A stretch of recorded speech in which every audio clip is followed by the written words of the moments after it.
How you doing? Out of the basement and onto the convention floor. Coming to you this time from the TORG Gamers Market, smaller version of the TORG Gaming Expo, usually done in Columbus, Ohio. The Gamers Market this year is in Sandusky, Ohio. A smaller scale version than what you usually expect with the TORG Retro Gaming Expo. The Gamers Market is meant to be a smaller show, and is one that the owner looks to continue on as well as the main show. But you can still get quite a bit out of it. Going to be showing off a lot of my work, but in the meantime, I'm also doing some work of my own on my latest video, part of the Battlestar playlist. This month, X-Men games. Starting off, X-Men Arcade. I'm going to be honest. I remember this game having 4 players: Colossus, Cyclops, Wolverine, and Nightcrawler. But I guess there was a version where you had Storm and Dazzler there. Here we are, opening up with Magneto leading the Sentinels. The Sentinels actually were mutant hunting robots. They were against Magneto. But I guess here, he got control of them. The Master of Magnetism. I decided to play as Nightcrawler in this. I felt Wolverine was too obvious a pick. And right now I'm just going in, beating up Sentinels that are apparently more human-sized than giant robot. Although there is an armed guard with a big gun that apparently shoots missiles at you. And also that big gun seems to be a club as well. This is pretty much a side-scrolling beat-em-up. And if you've played this, then you've played a lot of other games as well. I mean, the Simpsons game is pretty much the same. And the Teenage Mutant Ninja Turtles games are pretty much the same as this. I mean, they have different characters, different stories, but when you take a look at the mechanics of the code of these games, you'll find a lot of these have the same engine. They may have like different paint jobs, different tweaks in the model, but the engine and the mechanics is pretty much the same. In this, you also have your teleportability. It seems pretty easy to access here. A good thing in some games, you get into other games where you have powers or special abilities, you always have to push a whole bunch of buttons or move the stick or some form of twisted code. Try to get them to activate. And unless you're a real good player, a lot of times you'll have no success. Yep, there's the big bruiser with his big gun swiping at you. And then there's also these Sentinel robots punching at you. As you go forward, they'll often change color as well. And oh yeah, another armed guy. Yeah, but in this, it's the Sentinels. If it was Teenage Mutant Ninja Turtles, it would be foot soldiers. Oh look, new Sentinels with a new paint job. If it was The Simpsons, it would be Mr. Burns' henchmen. And also with the side-scrolling beat-em-ups, yeah, it would be foot soldiers and like Teenage Mutant Ninja Turtles, Shredder's Revenge. Oh, we got the boss at the end. This time it's Pyro. And again, once you get to the end of the level, you will be facing a boss you have to beat at the end. Yep. Continue. Yeah, I think so. So, it's like you fight a whole bunch of sentries, and then you fight your boss at the end, and you just have to beat him. He is flickering, which means he's given out. The same with the Simpsons and Turtles. I mean, the bosses will flicker once you're close to beating them as well. And you get the bonus. Each game always has a little quirk to it to separate it from the others, but pretty much a lot of these are the same. Side-scrolling, beat up enemies that you come across. Some of them will gang up on you. Some of them are a little more durable than others. Fight your way to the boss at the end. Keep going through levels until you reach the big boss at the very end of the game. And then you end the game there. One thing about these games is they also are story-based. And the story often draws you back to them because you want to see what happens next. Plus, you get satisfied in the beating up as well. I said this in the video. You played X-Men Arcade. You're playing The Simpsons. You're playing Teenage Mutant Ninja Turtle games. Under the hood, you're playing the same game. What really brings these games to life is the characters, the story, the abilities you throw in. That's the draw that keeps you coming back. And it's a good draw, don't get me wrong. But sometimes you just take a look under the hood, the engine's pretty much the same. But before I go any further, let me give you a little history on the X-Men. The X-Men are an original concept by Stan Lee for the new Marvel Comics formed in the 1960s. It is about a group of people born with special powers that use them to protect a world that not only fears, but also hates them. Led by Professor Charles Xavier, mutant telepath who preaches coexistence between mutant kind and humanity, against the Master of Magnetism Magneto, who sees mutant evolution as a stepping stone and believes the mutant power should be used to dominate the human race. At the time, readers saw parallels between Dr. Martin Luther King and Malcolm X, with Xavier representing Dr. King's argument and Magneto representing Malcolm X's argument. It started out with a core group of 5 that later grew to include newer characters like Wolverine, Storm, Dazzler, Nightcrawler, etc. around the mid-1970s. Starting out, you had a team of 5 with Scott Summers as Cyclops, Dr. Hank McCoy as Beast, Jean Grey playing Marvel Girl, Bobby Drake as Iceman, and Warren Worthington III as the Mutant Angel, a mutant with wings. In years to come, new mutants would be added to the roster: Wolverine, Storm, Nightcrawler, Dazzler, Rogue, and Banshee, just to name a few. Always a popular title, that popularity really took off during the 90s, during a new revival of the X-Men property. Marvel would promote the X-Men as a flagship property, heavily promoting it at the possible expense of its other titles. Regardless, this property would see to the launch of several games, even a feature film series that is carrying over to this day.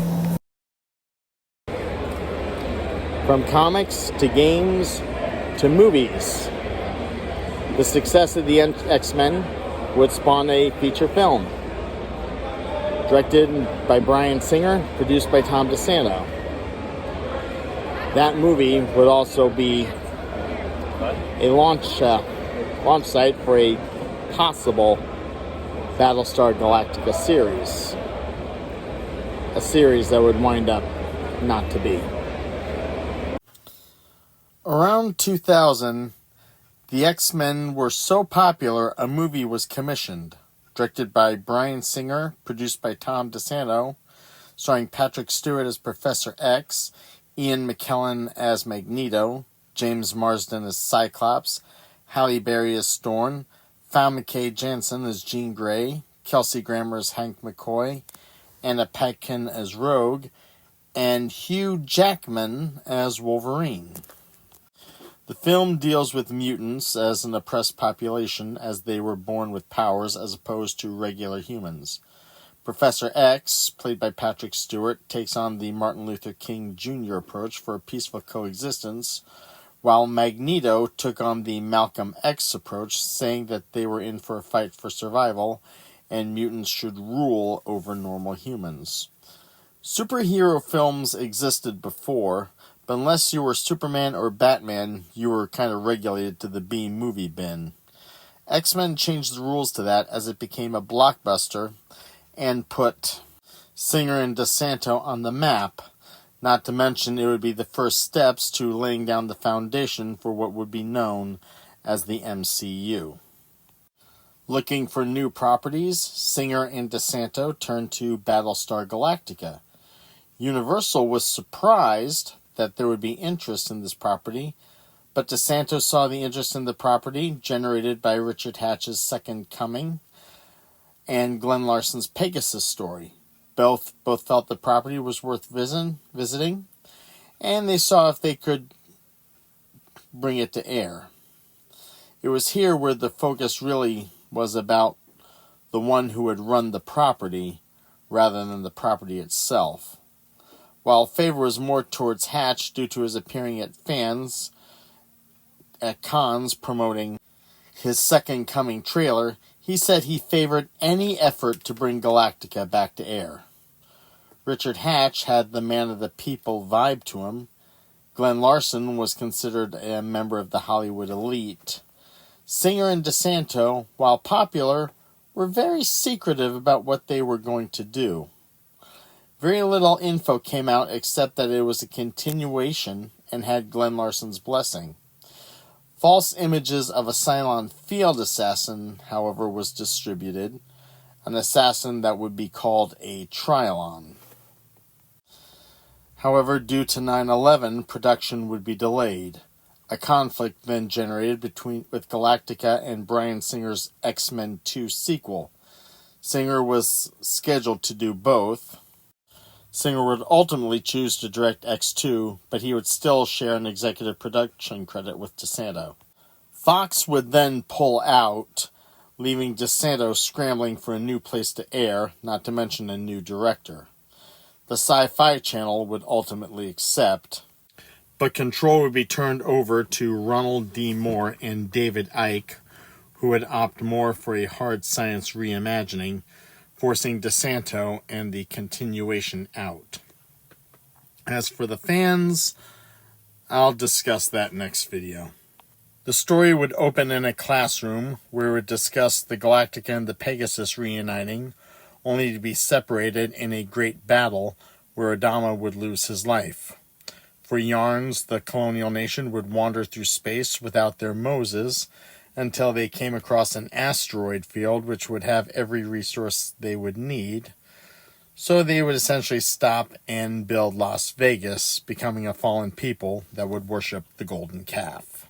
Like in the reimagining, the Galactica would be about to be decommissioned, with a female president named Mara overseeing the decommissioning ceremonies. Then the Cylons attack. The Galactica's defenses would be disabled, and then the Cylons, instead of destroying humanity, would be demanding its surrender to bring humans into a Borg-like collective. Boxy, now known as Orin, would unveil a new Viper class and fight to escape.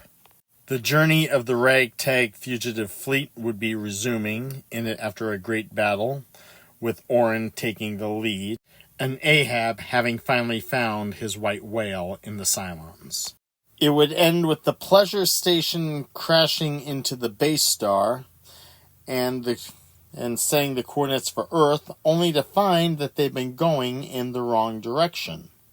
As the story ends, we cut to Cylon, where we find humans part of the Cylon Collective, and among them is Captain Apollo. Now I'm going to be honest with this. Is this a perfect version of Battlestar? No, it is not. Do I believe it is a good one? Yes, it is. Where do I have the problem?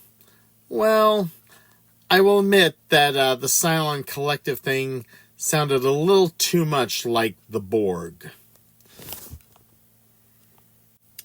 In an interview, DeSanto said he would take ripping someone off as a compliment. He would also explain that the idea of a Cylon Collective came from Baltar before he passed on, and he was the first to be brought in to that Cylon Collective, signaling a possible return for Baltar later on, maybe played by a new actor. Maybe. But a lot of what made Galactica special for me was still in this production. The setting, the mythology, the themes, the sense of heroes, but also the sense of realism that Ron Moore wanted to bring in. While this was not a perfect version, I did feel it was a better version. Sadly, Fox and the Sci-Fi Channel decided not to go with this approach, much to the dismay, anger, and heartbreak of many fans. More on that next video, which left us feeling a little like Bret Hart in Montreal '97. When the reimagining was announced, DeSanto lobbied to try to get his project back up and running, even opening the door to the fans to show what all he had in mind after playing it close to the vest for so long. I felt DeSanto had the better product, although I will admit I have some concerns about making the Cylons a little too much like the Borg. But it did give a reason for Baltar to have an influence. And it also made Apollo a little bit of a darker character, or at least dark for now, and see how he comes back from that darkness. He would have been the Locutus of Borg of Battlestar, and he would have had a bigger redemption arc than probably Captain Picard had in Star Trek The Next Generation. But getting back to business, there are quite a few X-Men games. From that movie also came this, X-Men, the official game. X-Men, the official arcade game. Press start and loading. Okay, and then you select your file, which one you're going to want to go with. File new game, start. Give it a second. And then we determine you want tutorial or story mode. Yeah, tutorial, because you don't want to know exactly what you're getting yourselves into. Each of the 4 playable characters has 6 different forms of attack. Each character has 2 basic attacks that can be unleashed repeatedly, pressing the B button. 3 more attacks can be made by pressing the B button along with what? With up, down, or back on the control pad, pressing the B button, then the A button will unleash each character's special attack. So basically, you're going to be doing a whole bunch of button mashing. And of course, the attacks will vary, but when you have to press buttons to get a specific attack to activate, it can be pretty aggravating. It's one of the reasons why tournament fighters and I don't exactly get along, because you're trying to get the right button combo, and there's always some microscopic thing that just keeps you from accessing it. It looks like you got Wolverine, but is the other one X-23? I can't say for sure. But regardless, still read the instructions. Because, I know, Home Improvement, Tim the Toolman Taylor always says, real men don't need instructions. Yeah, well, there have been games in the past where I found that the instructions can definitely help. So it's best to have them around, so that you know what you're doing. Now, granted, there will be games where you get in there and you can just play to your heart's content, and you can just figure things out intuitively. And this looks like it might be one of them. Still have to do the mashing though, and you're going up against a hand ninja, so make sure you get your attack in. Ooh. And from the looks of it, it is a side scroller, and it's an attacking side scroller. Now all you need to do is move a little forward. Come on, turret, you can move it. Yep, now you're going. Okay, slash, moving up. Trying to figure out the attacks as you go, and also how to jump the best way. Oop, another ninja. The ninjas in red, I believe they are members of the Hand. Wolverine has dealt with them in the past, and if you read your Marvel Comics, Daredevil has also dealt with them as well. As well as Elektra's, they resurrected her once, I believe, and still keep attacking the Hand ninja. And I just, well, kind of curious. If the Hand could have resurrected Elektra, could they do the same for Gwen Stacy and Spider-Man? Doubt it. Why would the Hand want to resurrect a teenage girl? I think maybe Spider-Man and the Hand were only a casual acquaintance. They don't really have any interest. Unless maybe it's the Jackal or the Green Goblin having a plan, but I digress. Side-scrolling action, Wolverine slashing.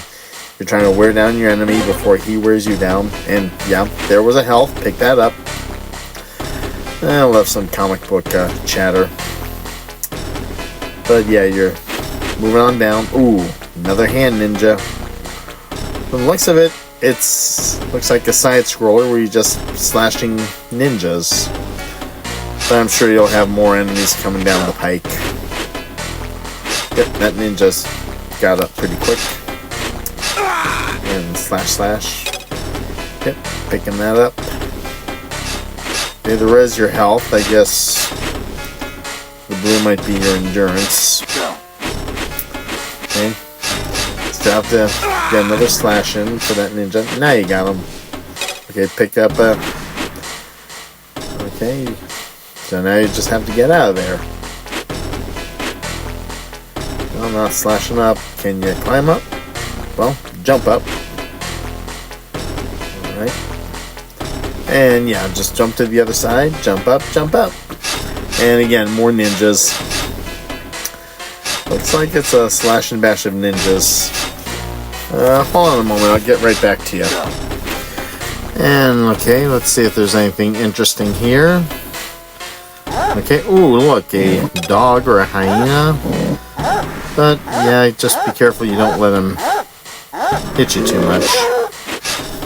And okay, he got taken out. Now, how do you get out of there? Okay, again, jump up, jump up. And more ninjas. Be right back.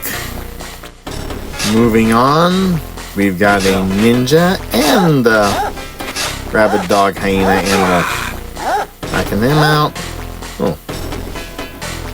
It looks like, oh, we got a little help there. Ooh, two of them. Okay, now I just gotta take out the other one. And grab him. And storyline, your game is being saved. Please turn off the game pack. And, ooh, Sabretooth.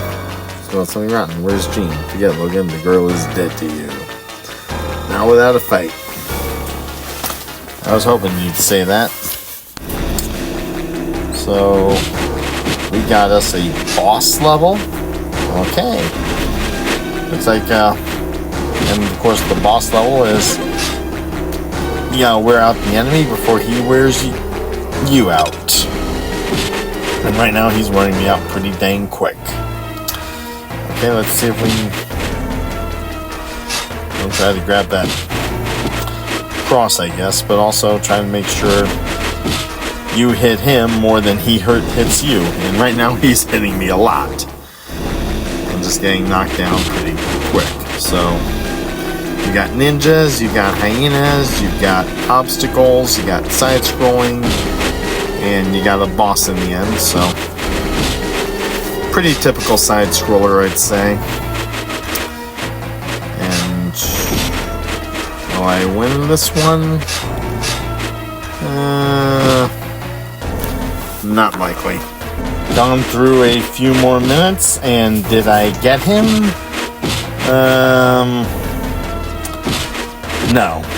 No, I did not. X-Men, the official game. From what I could gather, it's pretty much a Wolverine side-scroller. Those can be fun and all with your slash and grabs, but you really have to love the character to really get into it. And I find the character fun, but there are other games that could capture my attention. But there's still more, and some of them I'm not even going to get to. This next one is X-Men Mutant Academy. X-Men Mutant Academy. This one's a PlayStation 1 version. There's also one for the Game Boy Advance. This one, Wolverine. I'll look to do the PS1 version. Cyclops versus... Okay, yeah, it's Cyclops. Who am I going to be against? Down. Okay, can't wait to see more Cyclops. Ooh, it's Wolverine. And Wolverine versus Cyclops. And yeah, this is a tournament fighter. You're basically just fighting it out one-on-one. Punching, kicking, making use of special abilities. It's a la Mortal Kombat, Street Fighter 2, Killer Instinct, a lot of those.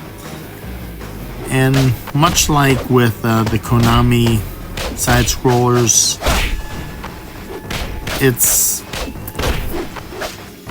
these are games that pretty much have the same thing under the hood, minus a few tweaks here and there. It's like, what abilities will you use, what fight maneuvers will you have, and what combos will you use, and, well, can you beat the opponent, whether it's another player or whether it's the computer. And I'm going to honestly say tournament fighters and we don't mix.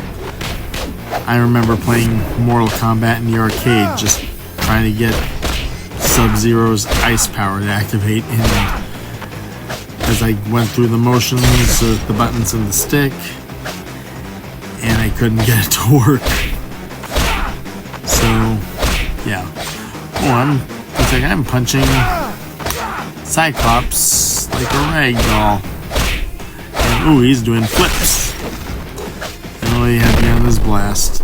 But got him. Amateur. Wolverine wins. And let's see.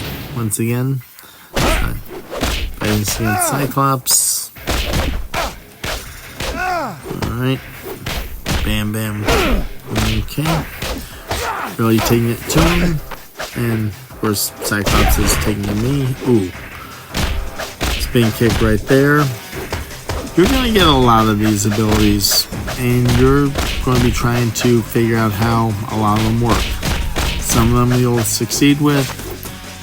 And some of them you won't. And those you won't, you're going to be pounding your head trying to make those work. And if you can't work, you're going to get frustrated. With a lot, whether it be a tournament beat 'em up, or maybe even those side-scrolling beat-em-ups that we played with the arcade. Let's see if we can get a little more out of this. Almost got Cyclops. KO. That the best you can Best do? there is at what he does. Wolverine wins again. And this fight is over. Mutant Academy is a tournament fighter. And I'm going to say flat out, I do not do well with those. Because you're also trying to get your moves in, but you're also trying to figure out how do you do your specialty move. And you don't get the combo in just right, the move does not happen. I have hardly been able to make combo moves happen.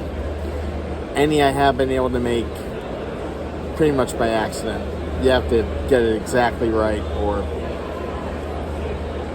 or you get nothing. You just have to keep fighting basic, and that only takes you so far. Next up, Wolverine's Revenge. Wolverine's Revenge. Push start, select a slot. I'm going to go easy, normal. Yeah, I'm going to go easy. And past, we have Logan searching for clues about himself. And, yep, it's his old arch enemy, Sabretooth. And those two are always going to go at it. So, little story montage. Professor X contacts him, not conscious, comes back to bring you back. And I'm just gonna go after him, Sabretooth. And apparently it is a storyline. You have 8 acts. And you have Professor X serving as your mentor, tutor, and guide. He will give you your button commands so you can fight while you're playing through. And yep, use A button to jump over them. Alright. Also got your strikes, jump. Hit press B to attack enemies and destroy obstacles like that snowbank up ahead. And press L to unsheath your claws and deal even more damage. So, yep, and of course you go through the claws, you want to do more damage. But maybe it helps if you don't do them all the time. Picking up power-ups will permanently grant you new special abilities. Keep an eye out for them. Okay, they're not in here, are they? No. Okay, so just jump on the crates and moving on.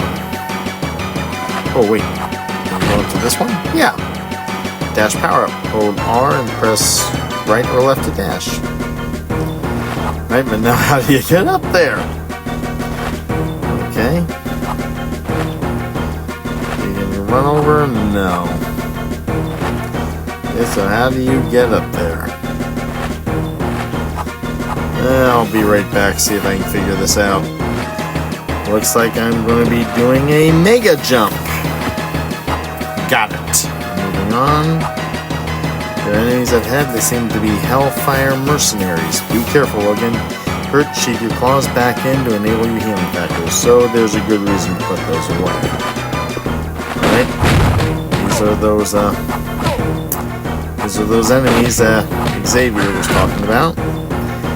And you're pretty much just wearing them out health-wise before they wear you out. And you're fighting through them, and yeah. Watch Hellfire Mercenaries. I've never heard of the Hellfire Mercenaries. Obviously not the hand. But you also gotta be careful with your jump. You gotta time those just right. Timing, speed, whole 9 yards. Maybe hand ninjas would have been better, but cutting through the enemies and you're seeing their damage bars and taking them out. Now you just gotta get your running start and jump to the other side, and Chuck is waiting for you. Hitting the B button repeatedly while your claws are out will what? Increase your rage level. When your rage bar is full, you will go into Berserker Rage. Your attacks will be temporarily enhanced and you won't be able to put your claws away. Once the rage is over, it takes a few seconds. So basically, cut loose. Okay. Well, probably not cutting loose yet. Nope, now I am. Now we're going into Berserker Rage. Enjoy it while you can. Well, wooden bridge doesn't look stable. Cross it as quickly as possible. So, run across the bridge before it breaks apart on you. Once you step on, it goes, like I said, it collapses under you. And there's the mercenary. So, see a crazy bridge, cross it quick, because it can get out on you pretty quick. Oh, like there. Okay. Crossing. There's the crate. Cut. Alright. Still get that mercenary. Got him. And run like a jackrabbit. And jump on the other end, apparently. Okay, let's see if we can get this right one more time. Cut through the mercenary. And okay, doing a good job there. Right, jump there and run across and jump. Go after these mercenaries. Oh, looks like a one up. And yeah, you got them. Just still gotta take those mercenaries out. Not going to Berserker Rage yet, but still cutting through. Okay, and there's another level, and Hellfire Thug. Still going through quite a lot of them, and yeah, this is definitely a side scroller. It's a beat 'em up.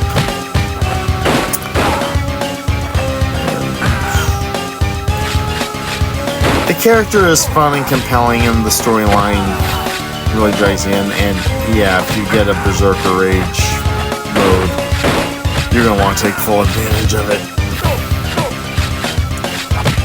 And yep, get through them pretty quick for the most part. And there you're back to normal. Gotta take in your healing factor.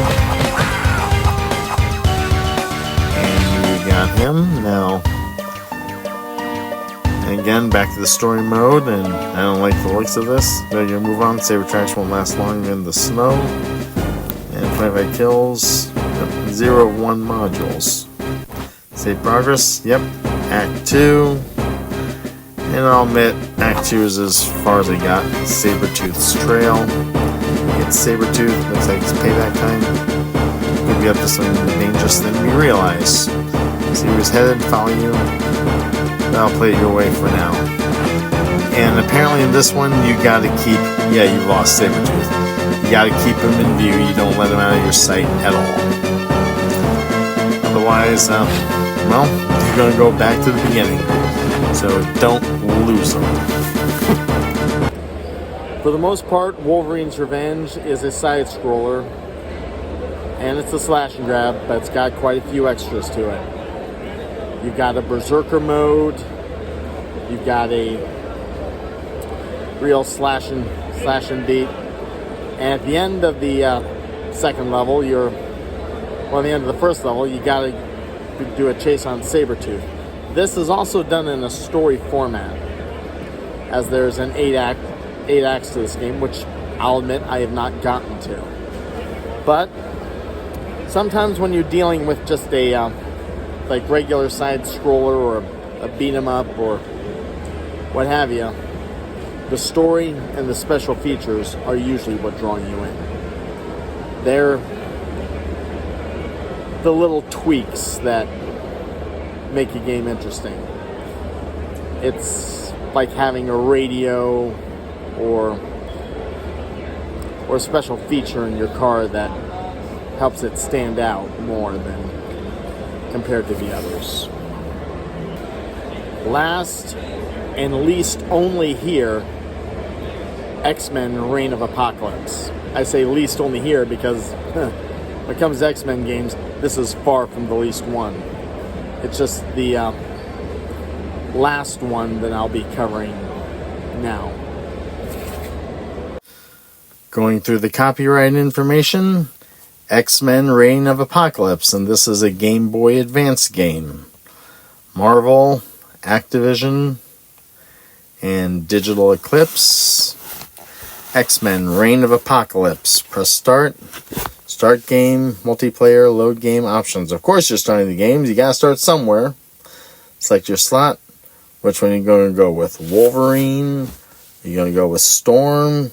Going to go with Cyclops? Rogue? Well, I guess that's your choices. Wolverine, Cyclops, Storm, and Rogue. Okay. Journey from the Mojoverse, the X-Men enter into space-time portal against their trusty plane, the Blackbird. Portal shimmers before them. They see the X-Mansion appear on the other side. The team is returning to an unexpected shockwave. Sends a jolt through the spacecraft. Okay, the X-Men transforms in a broken, battered version of its former self. Do they know that they have been transported to a sinister, twisted mirror world of their own? Apocalypse is the ruler of this world. Former friends are now foes. The X-Men will have to use every scrap of courage and strength they have to find to get through it. So, save OK. Storyline. The X-Men are we're getting through the story before we get off to the gameplay. Looks and smells just like you. Oh, Cyclops just spotted a dead version of himself. And I guess I chose Storm with this one. Still, it's a beat 'em up, and there's like Xavier's psychic projection telling you, go, go. And fighting it out. And looks like you're just fighting sentinel drones of some kind. Robots. So it plays a little like the Konami game. Probably not as fast-paced, but still pretty similar. So let's see how far we go with this. Yeah, Xavier saying go, go. Yep, new sentinel. But you don't have those big armored goons as you do for the Konami game. Alright, hold on. And keep fighting, keep fighting. I'm going to hold off. Yep, go, go. Let's see if I can find anything a little more interesting. Because it still seems to be the same, beating up the robots. Back in a flash. Ooh, the wrecks of a dead sentinel. That seems pretty interesting. But is it enough to warrant my attention? Well, Xavier saying go, go, go. The art still looks pretty sweet, though. It does remind me a bit of an X-Men comic. And the character designs also remind me of the classic X-Men comics as well. Let's see if there's anything more to look at further down. Yep, a boss fight. Who am I going to be facing? Oh, there's Xavier on the wall. Nope, but it is the Blob. Nothing moves the Blob. If you've watched your Konami X-Men as you go further down the level. In many ways, the Blob is kind of like maybe a poor man's Juggernaut. Or, actually, the Juggernaut is not a mutant, but he is an enemy of the X-Men, if you read your comics well. The Blob, however, is a mutant. But as nothing stops the Juggernaut, nothing moves the Blob. So, I guess there are some similarities, or some way their powers can be seen as similar. And be careful of him. You don't want him to damage you too much. But it looks like you're wearing him down a bit. I guess also, when it comes to bosses, try to keep them pinned. Slash them down as best you can. And looks like the Blob is almost gone, but don't get cocky. Just keep slicing, keep hitting. Almost got him. I almost got him. And I think you did. Lever was flashing red for a bit, and your health was going. Yeah, what'd you do, Blob? Well, we're not in Kansas anymore. Continue on with the story. So the mansion was destroyed years ago, crossing another dimension. Find your way back, but how? And Department H. So they're going to Wolverine's old stomping ground. Stage clear. Do you move on? And it also gives you your stats, vitality, strength. And let's see what else we can get in trouble with. And here we are at Department H. We got Wolverine, we got company. And Canadian Showdown. Go. Still facing those same robots, but a different setting. It's the Great White North.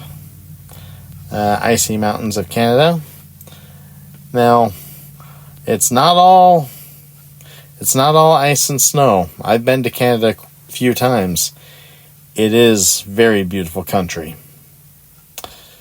And it is one I like to revisit at some time in the future. If I can beat these robots up. I guess this is where you start getting harder as you progress. Like here, for instance, you're fighting 3 robots. Well, 3 or 4. I'll probably say 3. And, yep, you're taking quite a beating. Let's see what else I can get into further down the line. More robots. More robots. And, yeah. Reach the end. And I guess I'm not going to go any further. Again, this one kind of plays a lot like the Konami arcade game. It's a side-scroller, it's a beat-em-up. You may not have all that many enemies coming at you, at least starting out. But at the end, you are fighting a boss, and you have to get through him to advance. And it's pretty much an alternate universe, alternate dimension. This is also another game where you have the accessories covering for what's under the hood. The story, the graphics, and whatever special abilities you may have.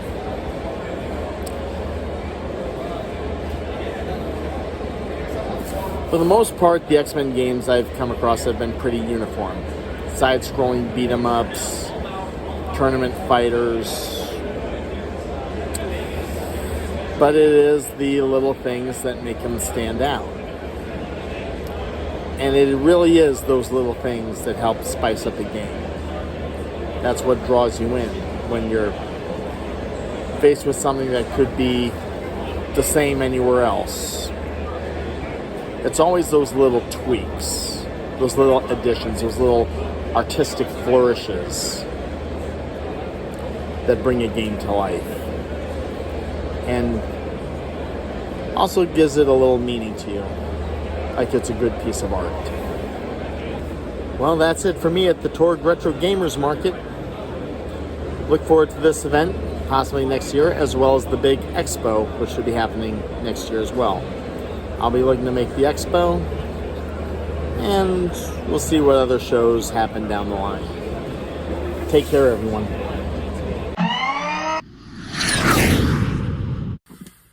Don't forget to leave a like and click below to subscribe to the Turret Views and Reviews YouTube channel.